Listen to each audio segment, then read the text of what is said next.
120 работници во Виничкото комунално предпријатие Солидарност добија плата од 100 денари за мај. Синдикатот потврдува, но оттаму вела дека остатокот ќе им биде исплатен дополнително и тоа нема да биде единствениот износ што ќе им легне на сметките.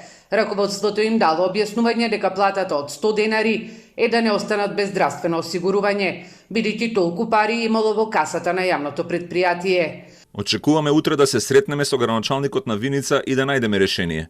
Општината ни должи некаде околу 3,5 милиони денари, а имаме побарување и од наплата на нашите услуги.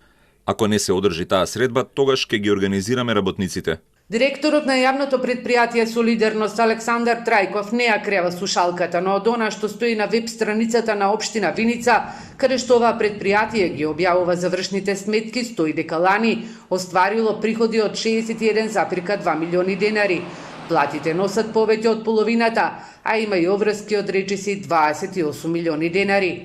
Причина за вакви големи обврски се тужбите од сегашни и поранешни вработени. Сумата е од околу 7 милиони денари.